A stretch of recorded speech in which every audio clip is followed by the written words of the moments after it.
Welcome to Simply Sarah. I am Sarah Stockham, your host. I am so pleased. Like, my energy is just this beautiful. It's not nervous and it's not excited. And it's not nervous excited because that has its own energy. But it's just this pleased to introduce you to Diane Sargisian. She is incredible in her own right. The things that she's done, the places that she's traveled, the way that she's interacted in people's lives, the intersection of how we met through Grace Sanchez. I am just so pleased to introduce you to her. Diane, welcome to the Simply Sarah audience. Thank you, Sarah. I'm just so excited to be here with you, and it's going to be a great time. It absolutely is. I know you to be somebody who has, some people, if we go back to the parable of the talents, there was one person who had one talent and one person who had 3 and another one who had 10. And the story is about taking all of the gifts that you have and using every single one of them. And in my interactions with you, you are a 10 talent person and you are using every single one of those talents. Diane, how did you get to where you are today, friend? Oh, well, thank you for that. That's such a beautiful expression of possibly who I am, but something we all aspire to be the best that we can be. And it was a bit of a journey. I mean, I remember having these visions as a kid, and I still remember it now so vividly, where I was in this green suit, bright green suit, like a businesswoman. And here I was young, maybe 12, 13. And I just saw myself educating people, sharing with people. And the vision has never gone away. And I don't even really like bright green on me. And I don't even know what I was teaching, but it was in a dream, in a vision, and I've just never, forgotten it. So maybe that has sort of led me along the way. And the green part might be, all about the veggies and the beautiful earth and the green trees and just all the beauty that, God has created for us to enjoy. So that's pretty much what kind of got me going at a younger age. I used to love to just lead and educate. I wonder how I really was as a kid. In the Girl Scouts, I would take over, in youth groups and so forth. I would just, usually be the president or, something like that. It's just sort of natural for me. And it just is who I am. So, later in life, I wasn't, now I'm quite a bit all about nutrition, and I'll kind of define what nutrition really means to me. But, I didn't really know anything about it. We had our square meals growing up, nothing too exciting. And then I remember always having a sweet tooth and not really understanding nutrition or anything like that, and not necessarily feeling my best, sometimes struggling with a little weight, even as a teenager, and not knowing where it came from or anything like that. Up and down weight issues, although I was active. I just liked my sweets. And I feel that I used food a bit of an emotional satisfaction. I had wonderful parents, but they were very busy and they both worked. So I was in charge of my little brother and, all that, cooking meals, everything, and not a complaint at all. I feel like that added to who I am today. So I am not complaining, and I'm really actually quite grateful that I got used in that way. You could take it to go one way or the other. And in my case, I feel like it really made a difference. And so that was that. And then fast forward to, I was pregnant in my mid-20s or so, and with my daughter, and not knowing much about nutrition, I remember they assigned to me, the insurance, I guess, and assigned to me a nutritionist. And up until then, I thought a salad was, iceberg lettuce. I just didn't really know about vegetables or anything, just cooking the basics. And although I love to cook. And when she said to me, you can make use spinach instead of iceberg or mix them together, it's like this light bulb went off in my head. And it took me down this completely different trajectory of just delving into any information out there about nutrition. I mean, I took a lot of college coursework, general coursework, anything I could find. And, I've got to say, I'm aging myself, but the internet wasn't there back then. So I had to like really research. You're talking going to the library, trying to get newsletters, all of this. So it led me down a path which might be labeled more like integrative medicine, integrative nutrition. And that's kind of how I started my platform. I hope that answered your. Yes, absolutely. And I love that you were in this place of expecting your beautiful daughter to come, and that they pretty much assigned you this, and that experience then led you into taking what you already were good at, which was leadership and getting people to work together, cooperative learning, those kinds of pieces, and then coming to a place of saying, wait, I'm going to start really delving in, looking deeply into some very specific things about what we do and how that impacts our physical being. And so what would you, when you share with people and talk with them about the standard American diet, and the majority of our audience are people who are over 45, they're living around the world, they're English speakers, more women than men, most times, but all of them are in positions of leadership. And some of them would put their hands on their hips and say, I'm not a leader. I stay home and take care of my kiddos. And I would say to that person, you are a leader because they are watching every decision that you make. And so speaking to this particular group, what is it that you find is most helpful for them to understand about how our food system or how our foods or our meals are set up, and some easy things that we can do, knowing that leaders are looking for better nights of sleep, being able to perform at their highest on a consistent basis, waking up refreshed in the morning? What are some of the pieces that you have learned that you have shared with others that would be helpful for us? Yes, well, really, it's to keep it simple and not to overthink it. So I think, generally speaking, we all have an idea of what nutrition is, as far as the food that we eat. We should eat vegetables and fruits and, our proteins, whether you have meat or not meat, fish, all of that. So those are the basics. But what else I would like to add to nutrition is our mindset. What that looks like for you. And as if you're someone listening is a busy parent, I mean, you are leading, your life is very full. You take care of yourself and your family, and that's so much. And then in most cases, we never stop really taking care of our family and being concerned for them. So serving food is an expression of love. So I would say that it would be very important to really understand why you need to have vegetables and some fruit every day, and why you need your proteins, and how valuable your life is, and sharing it with your family. They need you.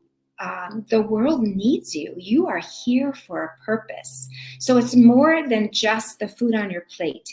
How are you giving to others? How are you sharing your life with others? People need you. And we can get caught up in even if you're single, get caught up in your busyness of, for example, going to work, coming home exhausted, and just not really interacting or making a difference in somebody else's life. And that another part of being healthy is making a difference in others' lives, in that you give to others. It reduces stress. What does giving look like? It could be taking your neighbor's garbage out. It could be volunteering for some organization. This is all part of being of a full life, a healthy life. I always say it's important to exercise. And what does that look like? Is it a walk?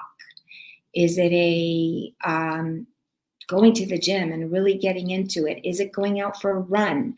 What is the fullness? What causes a fullness of life for you? Again, as I said, we are created for a purpose, and our lives matter. It makes a difference.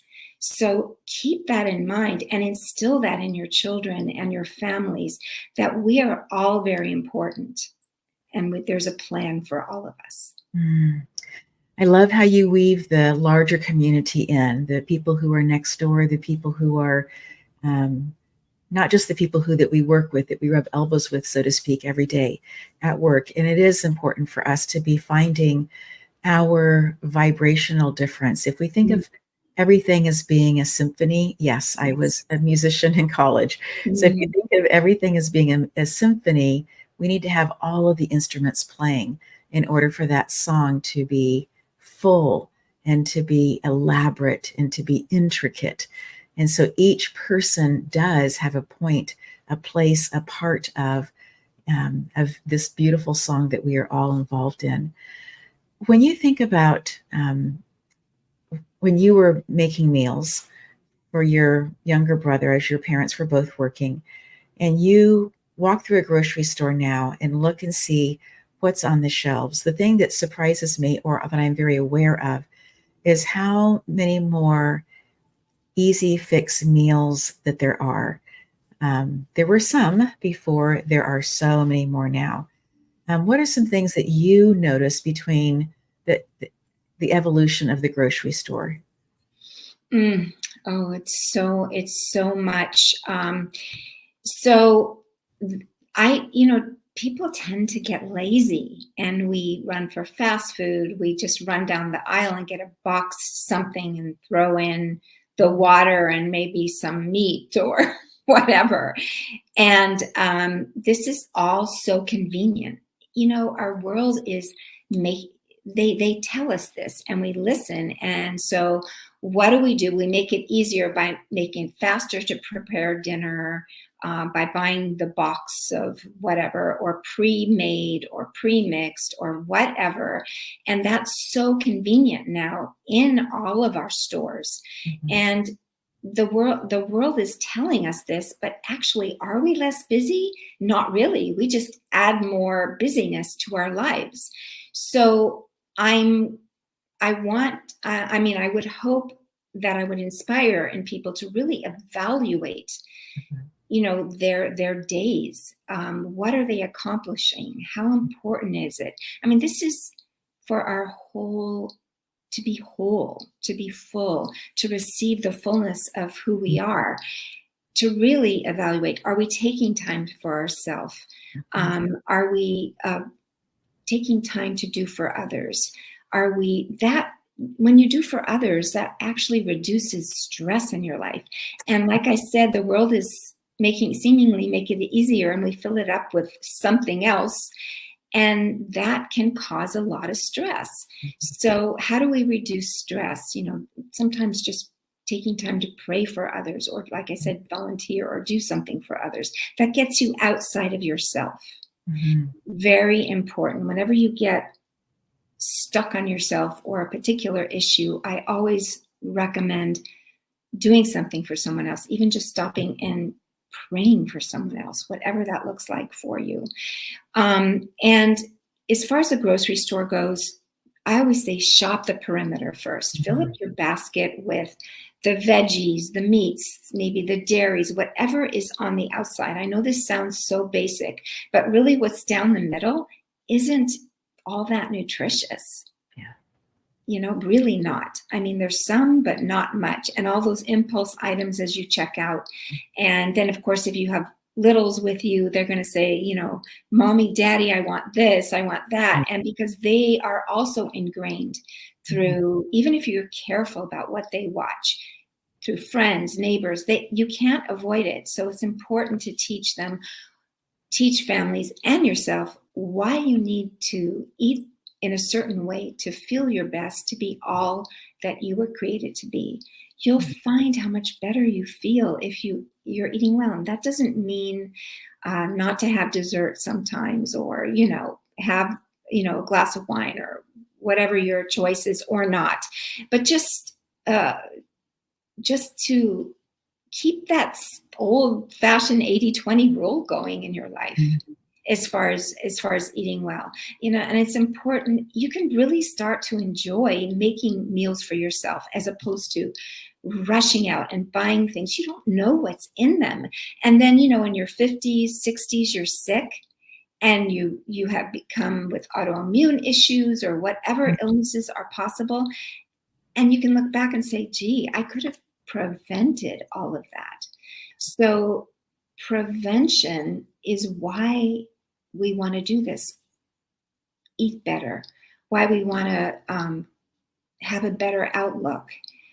It's so important to our long term. And if you have children and possibly grandchildren and that sort of thing, or anybody who has young people in their lives, we all have connections. They need us to be examples for them, and to share and encourage and teach them what why it makes a difference, the choices that we make. And like I said, we're talking about food and nutrition, but it really is about everything in life. Yeah, so true. We're going to take a real quick break here. When we come back, our conversation is going to be, my next question is going to be about sugar and desserts, because you talked about that just a bit ago.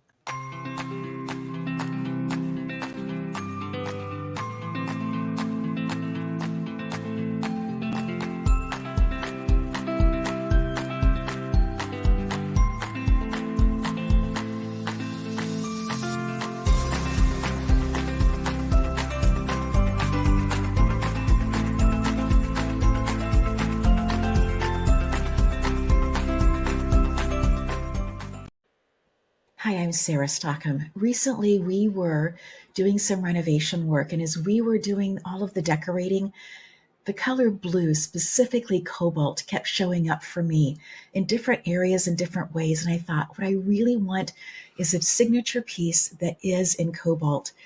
So I went to Glass Arts Collective and found this amazing piece. I absolutely love it. In fact, when it arrived, my husband wanted it. It is so beautiful. It's nice and heavy. It was perfectly packaged. So when it came, there was no concern at all about if it was going to show up all right or not. I love that it's handmade. I love that it's unique. And I invite you to go to the glassartscollective.com and go shopping. Pick something up for yourself. Pick up some gifts for others. I know that you will enjoy how beautiful the work is. I am so excited that we are back. This conversation with Diane has me thinking about a number of things. We relocated within the last year, and recently went back to Southern California to house sit and see friends and be part of some celebrations that were happening there. And I noticed that I ate differently there. I ate like I used to eat when we lived there. And now that we're back here, I'm watching again how I am changing back to how we eat in this part of the world. And I find it fascinating that we have been creating raised beds and we have our garden going, and I should take you on a tour sometime because it's just so exciting to see. But I'm also beginning to see how we're bringing these vegetables, these fresh ones in, and I'm excited about how that's impacting us already. Diane, you talked a little bit about having a sweet tooth, my words, not yours, when you were in high school and through that age. And what did you determine was the reason for that? Well, Sarah, I realize now, because then I didn't notice it. I was sort of feeding emotions. It just made me feel good. And a lot of us do that, be it sweets or something else. Food is often used to fill emotions because, we associate food with family and gatherings, and yes, it's tradition. It's relationship. A meal is relationship.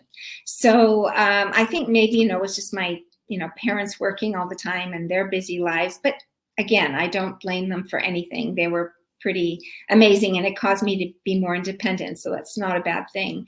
But, but I still like sweets, and I do indulge sometimes. The thing is that I would recommend that if you do have that sweet tooth, try to make it homemade. That way you know what's in it, because real sugar or real honey, and we all know that most honey in the store, if the price is right, it's probably made out of high fructose corn syrup and not really honey. It's best to buy local honey from local purveyors and beekeepers. But things like that, as opposed to anything artificial. It's so much better to try to make it homemade. And if you have a family, it's a great way to share and have fun together. It's a great way to indulge in something special that you've made and enjoy a portion of. Or definitely, if you're baking or making a dessert, you should be sharing it with others. So I'm not saying don't eat it, but just be careful in those choices. And then you were talking about your beautiful vegetable gardens and so forth. And I'm all about that. I have my own. I do it aeroponically, which is water without dirt. It's like hydroponics, because I don't have a lot of space. But it's so wonderful. It helps you. If you're not a vegetable person, having this simple garden causes you to fall in love with vegetables. It really does. You get this relationship going, and you see what you grow. You understand this, I'm so sure. So if you're struggling with that, I would say it's great for families. Get involved, grow some simple things, and feel how you start to be excited when you make a fresh salad, or, cook some green beans, or make a tomato sauce or something like that. Even if you're not someone who likes to cook, it really only takes moments to gather some leaves up, rinse them off, put them in a salad, add a little oil and vinegar, a little salt and pepper, and you're good to go. Anyone can do it. No excuses, because you're worth it. So true. At one of the celebrations that I was at just a few weeks ago, somebody came with a box of arugula, a beautiful bowl, some Parmesan cheese, and a grater. And I just kind of watched the whole thing, and she just dumped all of the arugula in. So it's super simple, right?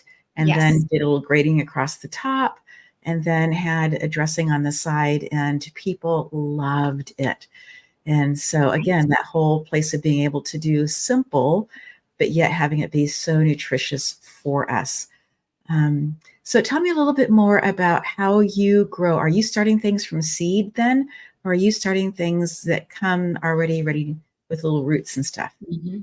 I do it both ways. So I grow it in a little natural coconut shaving type base. And I put seeds in there, and then if I have time, I just, let them sprout, which I like to do.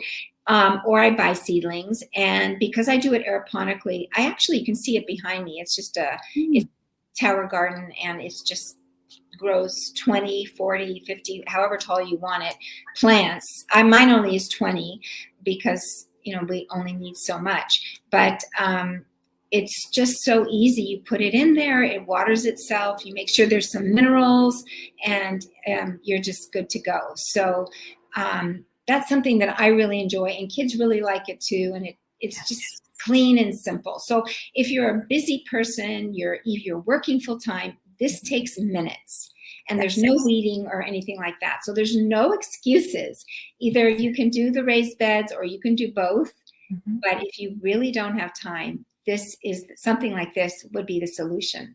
And you become one with nature. It's so uplifting and invigorating. And then you eat it. It's amazing. I think part of us, the fun of all of this, and my mom is like, are you really going to plant that as well? Just kind of asking, she grew up on a farm in Nebraska. And so, and they have farmed this land for years. And so we decided that we wanted to do raised beds for a lot of different reasons. One, so that we could put a top on it so that my mom could sit on the side to continue to garden, because she does at 89 loves to garden, but her back does hurt her. And so we build these, and they are incredibly fruitful. They're doing incredibly well. We chose to put wood on the very, very bottom just as a weed suppressant because of where we live and how we live in the most biodiverse place in the world, here in the Smoky Mountains. And it's a lovely thing. The other part of that is that everything grows. Well, nearly everything.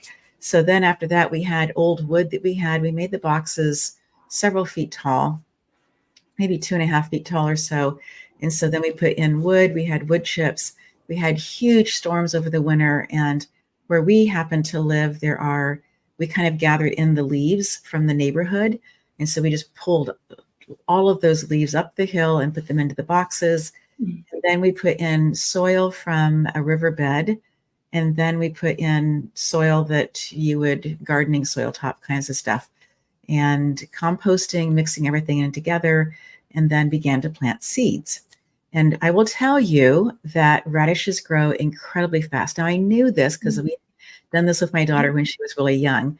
But the seeds that we got are not necessarily the kind of radishes that I like. They're super hot and peppery. My mom loves them. Michael loves them. It's great. I'm still looking for a variety, a specific kind. It's a little bit sweeter. I love how fast they grow. So this whole science project continues for me to be something where yes, we're growing, yes, we're putting seeds in. Right now we have some seeds that were given to us, bean seeds that are supposed to be like a local thing around here.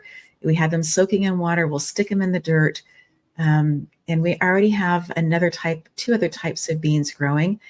Part of it for me as a science project is what really grows here, what kinds. And then I love how you said, Diane, that have it be something that you want, have it be something that you enjoy eating. If eggplant, for whatever reason, is your top number one, then make sure that you're trying to grow that, just even if it's just one plant, to give it a try, right? If eggplant, for example, is not your thing, then unless you want the beauty of the dark leaves and stuff, you don't need to grow it. You don't need to try that. And for the people who can I do encourage them to have this experience, because it does bring you in closer to nature. It's part of my morning routine is to go just kind of see what happened last night. And we'll find ourselves often, because we are weeding, often after 6 p.m., we are in the gardens together as a family and having conversations and just, what happened over the last 24 hours, 48 hours in that space. So, but for people who cannot, and I fully was in this position for decades, in terms of what was happening in my life, it just felt like it was too hard to do. And I know that if we'd had a tower, what you're talking about, where you just do and pull and it's ready to go, right? But in my mind, I couldn't see that. All I could see was digging in the soil and not even seeing a raised bed. I love what you talked about. If people are feeling that way for whatever reason, to be walking the outside part of the grocery store, because you're right. You are going to get healthier things on the outside, and then possibly even going to farmers markets in your area that might be seasonal, and to stop in, to shop, to do that. And thank you for talking about honey, because honey is one of those things that I try to get locally, not just to support the people who have beehives locally, but also because it seems to help with allergies to be used from local as well. It does. And everything we put in our body matters. Our gut is like a second brain, and the microbiome and all of that is so important to our health. So, if something really irritates you, you definitely shouldn't eat it. Yes, you can go through the whole medical food sensitivity and all of that, but usually our bodies always tell us how we feel. Our bodies heal themselves. And if with the proper care and feeding, you can be healthy, get some exercise, stay well hydrated. Usually every day you should drink in water about half your body weight in ounces. I don't know what that is in other measurements, but just keep in mind hydration, exercise, de-stress. What am I doing for others? What am I doing for my family? How am I enriching other people's lives? How am I feeding myself? That's all feeding yourself. And it's like you said earlier, it's all about prevention so that you can feel great well into your 80s, 90s. Look at your mother. I mean, how wonderful that is, because she's been eating well. She understands nutrition. She saw the plants grow. She ate off her land. I mean, this is what feeds our gut and our health and our mind and our soul. It's all important. And yes, it can be done in the city, because I live in the city and I still grow my veggies. Yes. And I still exercise and I still do all of that. And I have a tiny little garden out there that I keep track of as well. So there's always a way to feed your mind, body, and soul, which is so important. Yes, absolutely. We're going to take another super quick break here, but when we come back, I would love for you to share, as a businesswoman, advice that you would give to somebody who is considering starting their own business. We'll be right back.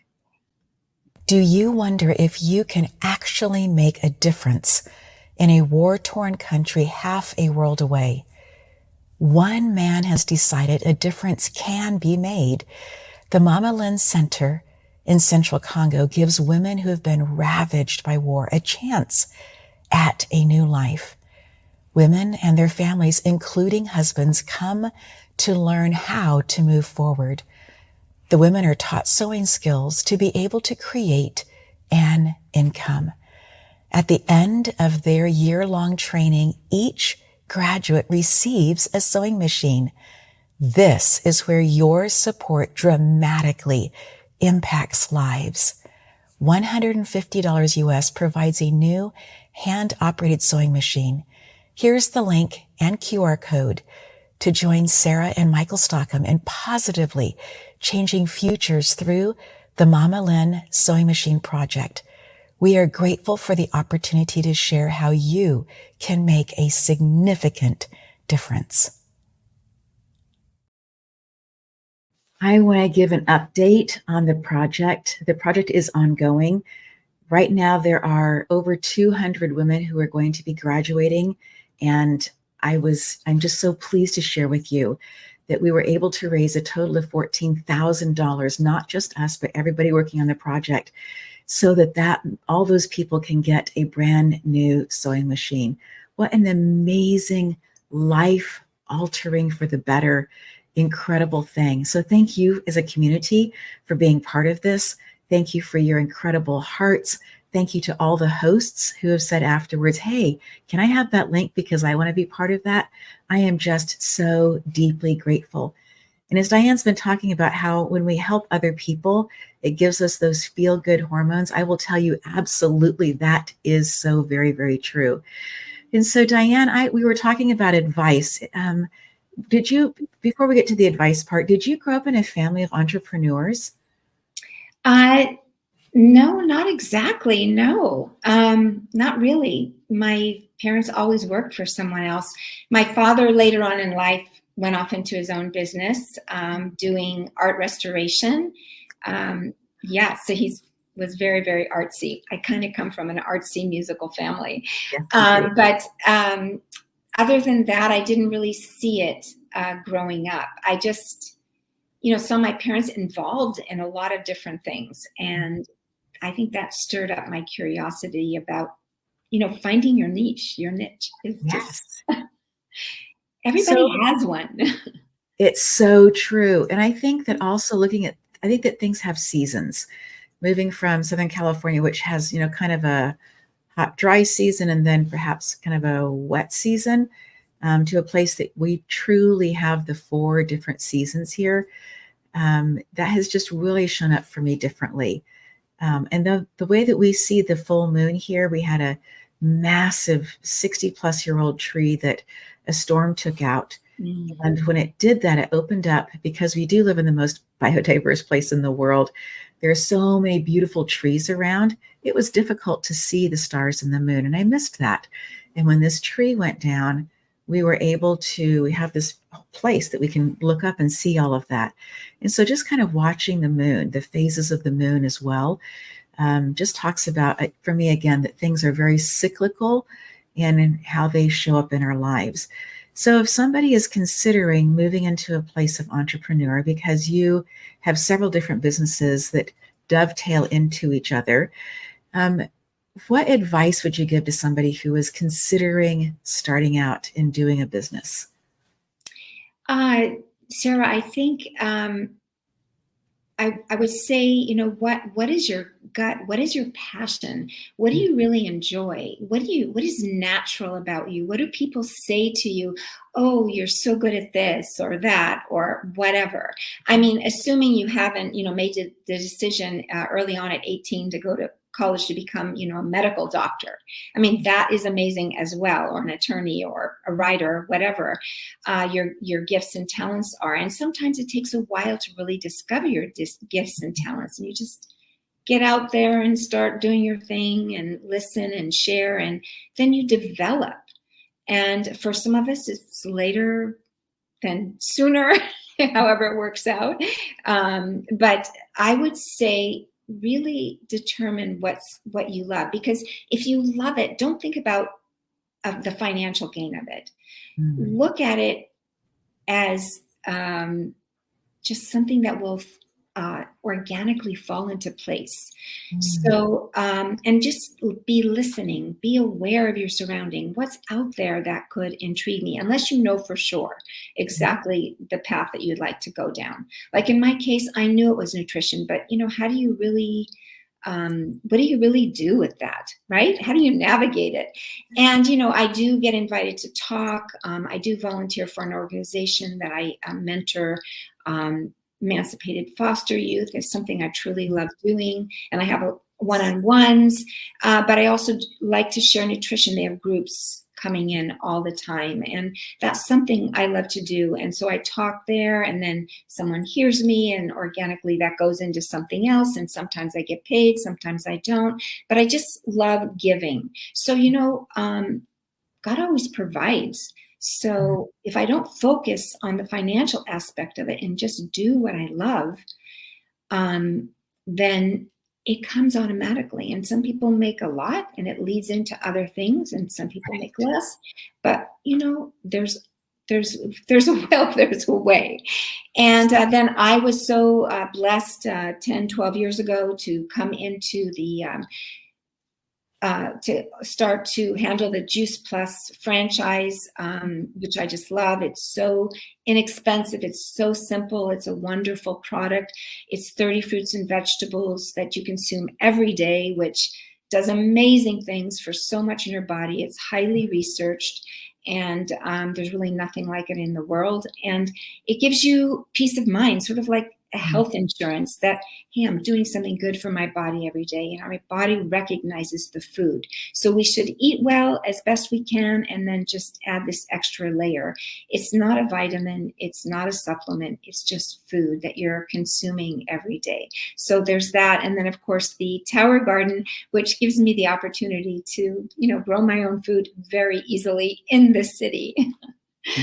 So I would just say, follow your heart, follow your passion, test it out, speak with friends, speak with family, get feedback, try. You have to try. Don't be afraid to not be successful, because success is in the failure as well. So keep trying. I think we all know that it's all pretty basic, but that would be my recommendation. Even if you're baking bread, a lot of people are doing that. Yes. People want to buy bread from you. It could be something if you enjoy it. So just very simple explanation, but I say follow your heart, follow your passions, do what you love. I also liked how you talked about finding things that other people say you do well, and then determining for yourself, is this something that I enjoy? I was recently with a niece, and she was asking me,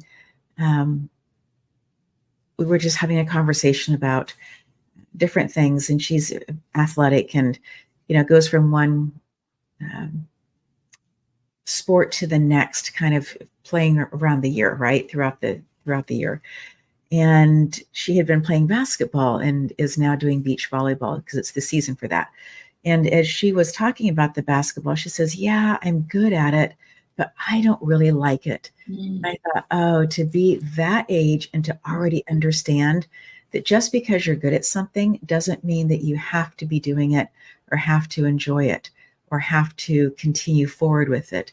That it's okay to be really good at something and to say, thank you, I'm going to choose a different path, because the chances are you're probably really good at something else as well.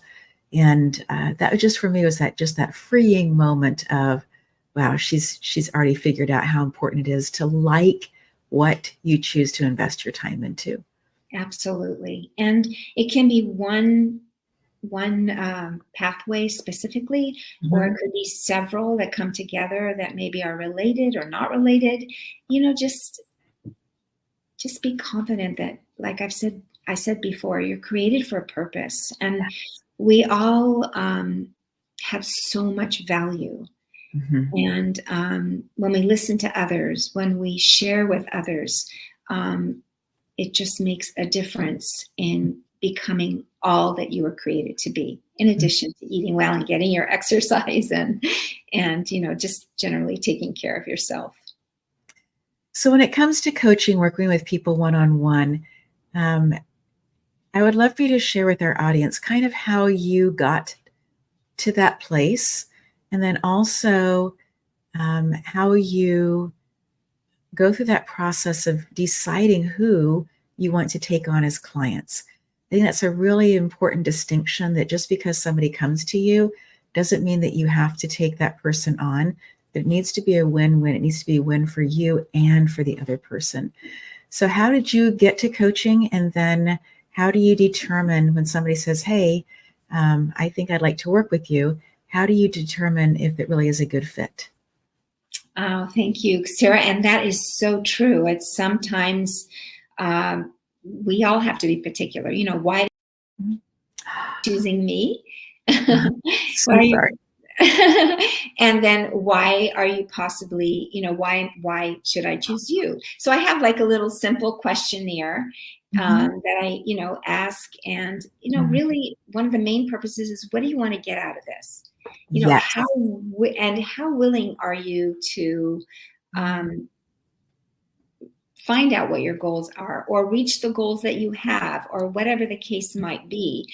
And those are some of the simple questions that I ask to determine, if we're a good fit, because it is frustrating. Just, okay, great, you're going to pay me. That's wonderful. But if you're not going to receive value, and you're not going to,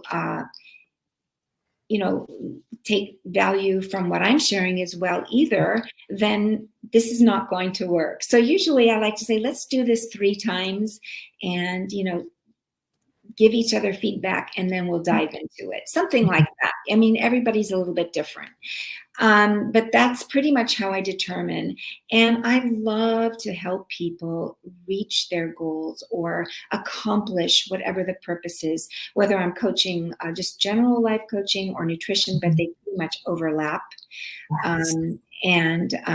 That, I would say that would be it. What got me into it was just curiosity. I really wanted to be a better listener. I spent a good part of my original career in sales, and I found that if I listened, and fed back what they said, I got the sale, and this was just in, corporate America. And I'm like, okay, so I wanted to delve into that more. What's it like to be a good listener? And that way make a difference in other people's lives. And I think that's what got me going. And then I realized that I could do much more with it. And that's how I got involved in being a coach. So I became certified, and I've done a lot of training. And, it's an ongoing process of learning and classwork and studying and reading, because if you're passionate about it, that's what you're going to do. You're going to continue to grow in a particular area. And I like to share that with people that I'm coaching as well. It's all about continual growth. Yes.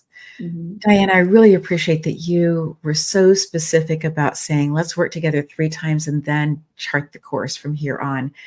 I know that for myself, that one of my mentors said, write down who you want to be bringing in. What's your ideal client? What do Mhm. you want? Mhm. And then said, take this incredible list that you had and turn the whole thing exactly over. And who do you want to repel? And what got me thinking about that was that we don't want to work with everybody, right? There's not enough time to work Mhm. with everybody. So we do need to be selective. But as you talked about that space of wanting to make sure that it works, that the person that you are potentially going to be coaching is actually listening to what you are saying as you are actively listening and feeding back to them what they are saying. Are they willing to do the work? And sometimes they aren't. And it's not because of time, it's just about where they are emotionally. They haven't been encouraged enough. They don't see that they have the self worth to be able to do the work. And sometimes it is a time crunch where they have so many different things on their plate and yet need to have the skills that you offer. And so that becomes this very beautiful, delicate conversation after those 3, just to figure out how can they do all of it and add in coaching. I think that working with the right coach can be the absolute most powerful, profound, move you light years forward in whatever you're working on. Mhm. I just think it's truly, truly amazing. And I will say that I don't think of coaching as the football coach on the side who's yelling out orders and that kind of thing. That is not at all my vision of a coach. It's much more like a stage coach where you have, this is where we are, this is where you want to get to be. Let me help provide the transportation. We'll work this together to move from this place to another place. Sarah said so well. That's it exactly. And a lot of it is, I love to motivate. I love to empower others. And, you can pretty much accomplish anything Mhm. you want. Yeah. And a lot of times we get crushed from voices around us and situations and circumstances. And we maybe once used to be like that, and then we start caving in because we get bombarded with so much that's out there. So sometimes it's just even a refresher to bring you back to who Mhm. you were, whatever it is, but just I love to motivate and encourage people. And I feel that, it's just a gift that I have. And Yes. so when I coach, it makes me feel good too. Yes. Yes. It's a win-win, as you said. Right, because you are doing what you are good at and what empowers you, and you're getting to see the lives change as well. You And I talk wanted to just throw in there how much I learned from everyone as well. So Yes, that too. yes. You talked about, you used the word crush. Um, I lost my train of thought because I was celebrating with you as you were talking about that. The thought will come back to me. In this place of where you are now in your business, what do you see as potential next goals? But more importantly, what do you see yourself investing in or doing in order to reach those goals? Sarah, that's a great question. And I would say I really know the value of and importance of feeling your best to be all that you were created to be. So my main goal is to help people feel their best to accomplish whatever it is in their lives that's important to them, whether it's a career or a way of doing life, or eating better, or health, or whatever their goals are. Those are my goals as well, and I would love to share those with people. So that is how I like to. That's where I see myself being more available and making a difference in helping people make a difference in their lives. I mean, I can't make the difference, only they can make the difference. But just to be an example of what's possible, I mean, we're not guaranteed tomorrow, even our health or anything, but just to know that you're doing all you can for the people around you. People need you, whether it be family, friends. You can make such a contribution into the world. And just knowing that, when the time comes that as God says, well done, good and faithful servant. I mean, that's what we're all longing to hear, that we've made a difference. So for me, my goal would be to help make a difference in people's lives through really understanding the value of nutrition and prevention and reduce inflammation and get out there and move and all of that. That's just something I'm super passionate about. And at my age, I really see that it makes a difference in my life. And I'm just so excited. I want to share with everyone. Yes. Don't sit around. There's so much out there that, we can share and accomplish with others. I know that during the shutdown, a dear friend of mine who is part of a yoga studio in downtown Los Angeles decided that she was going to go online. And there was no way, because of where I lived, in order to do the drive. And I was teaching while she was teaching, right, yoga. And yet she began to offer this class at a time that I could take it. And it was on Zoom. And here we are years later. The group is still together. We're still doing it. And I am stronger today than I was 4 years ago, without a doubt. And we meet 3 times a week for 30 minutes. We're not, it's not a super long time, but it's on my clock, it's on my timer, it's on my calendar. And it's important for me to be there. And I had a guest one time say that our confidence in ourself grows when we do what we say we're going to do. Oh, absolutely. It is true, right? Absolutely. And so choosing to decide the one thing that I'm going to do this week that I'm going to add in that's a little bit different than what I have been doing, looking at that, deciding, choosing it, and then making the decision that I'm going to do that. And whether that happens to be through coaching, whether it happens to be through walking around the aisle in a grocery store on the outside, whatever that happens to be, making that right next decision and then celebrating yourself that you not only made the decision, you've taken the action to actually do. It's so important. Diane, is there anything that you want to reiterate during our time together? What you just said, I was just focusing on that because it's so true. It is about choices. Health is a choice. And what is health? It encompasses everything around us. It's what we put in us.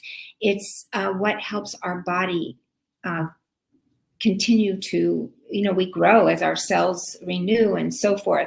Our gut, our brain, our outlook, our nurturing of ourself, our nurturing of others. I would say, just take baby steps. If you're not in a place where you realize that you're down on you probably are feeling down on yourself if you're not trying to do some of this. And that will get you out of a funk. That will just, even if you're already like that, it'll just make you shine even brighter. So there's always value in nurturing your body. So I think what you're doing for others, volunteering, feeding yourself well and wisely, and getting out in nature, possibly growing your own salad greens. I think those are the nuggets. Do what's realistic. Don't take on more than you can handle, but do the one thing. What is that one thing that just can make a slight difference? And then you'll find it's 2 things and 5 things. So take care of you, and it automatically takes care of others. When you live a fulfilling life and you get to say, well done here, well done, good and faithful servant. Yes. Diane, thank you so much for the gift of this time together, for your knowledge, your wisdom, for sharing it so freely and easily with myself and our audience. And we're just so grateful that you are in our lives, that Grace introduced us, and for you being on the show. Thank you so much, friend. Oh, thank you, Sarah. It's been delightful, and I just really appreciate you. You're delightful too. I love it. Thank you. Thank It's been you. wonderful. Thank you. And so to the audience, we say thank you so much for being here to the very end, listening in, taking in this incredible knowledge, choosing the one, not the 15, but today, just choosing the one thing that you are going to do to move yourself forward in one area of your life. I celebrate you doing that, and I encourage you in that process. Till next time.